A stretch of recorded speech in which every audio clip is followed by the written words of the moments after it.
this activity, our Arduino sends a cheerful message "Hello student" to the serial monitor every second. This shows how the Arduino communicates with our computer in real time.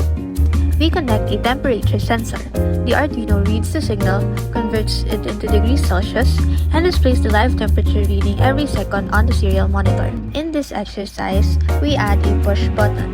Each time we press it, the serial monitor prints the message "button pressed," proving the circuit responds instantly to user input. Now, the serial monitor becomes a remote control. Typing 1 switches the LED on, and typing 0 turns it off. A simple yet powerful example of two-way communication between Arduino and computer. Lastly, we use a photoresistor to detect brightness. The serial monitor displays the light level. Higher numbers for bright light, lower ones for dark. It's like giving our Arduino eyes to sense its environment.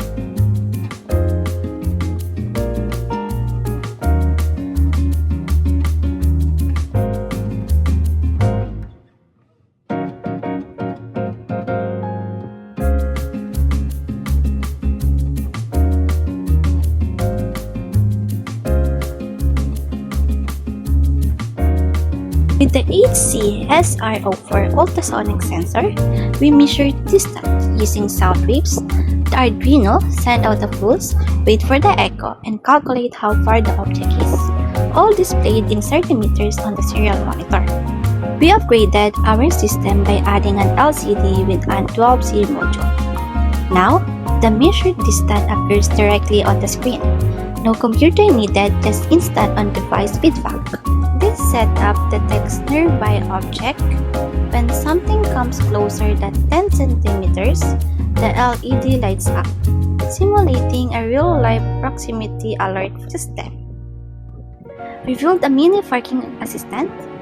The LEDs change from green to yellow to red as the object gets closer, while the buzzer beeps faster, just like the sensor used in modern.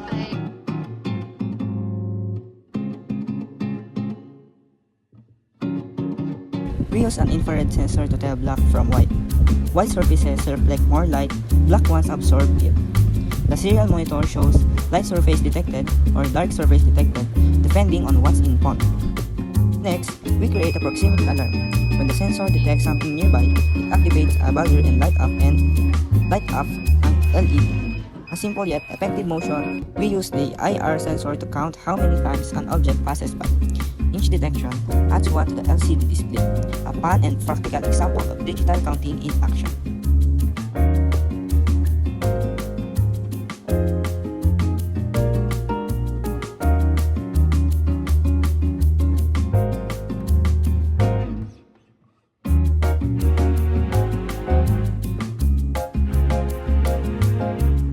With a MOSFET, the Arduino safely switches the motor on when the button's pressed and off when released.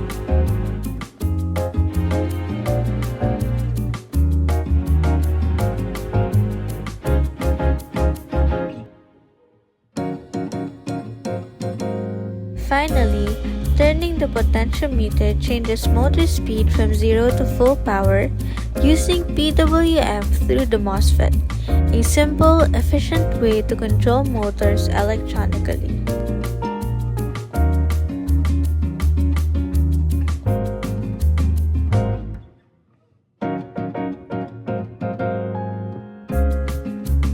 This setup uses the L293D H-Bridge to switch a DC motor on for 1 second and off for another. Here, the motor speed is varied using PWM. The Arduino gradually increases and decreases the signal, making the motor smoothly speed up and slow down.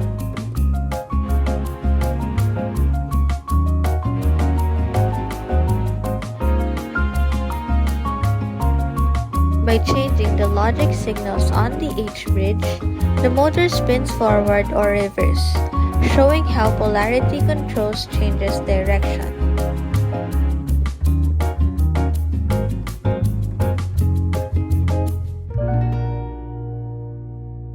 Two buttons now control direction, one for forward, one for reverse. No button pressed means the motor stops. Simple, direct, and interactive. Combining both controls, push buttons set direction while a potentiometer adjusts speed. The Arduino reads the knob's value and sends the right PWM signal to the motor. Through our Robotics 3 journey, we explored how code, sensors, and circuits work together to make intelligent systems. We started with a serial monitor, learning to read data, control devices, and visualize sensor outputs. Then we moved on to the ultrasonic sensor, measuring distance and building obstacle detection and parking systems. With the IR proximity sensor, we learned how to detect objects, count movement, and respond to light and distance. Next, we control DC motors using the L293D H-Bridge, mastering power, speed, and direction. Finally, we used MOSFET to manage motor control with buttons and potentiometers, creating smooth, efficient motion. This journey has changed the way we see technology and engineering. Robotics is no longer just about coding. It's about understanding how every component, from a tiny sensor to a motor driver, works together to bring ideas to life. It taught us patience, precision, and creativity.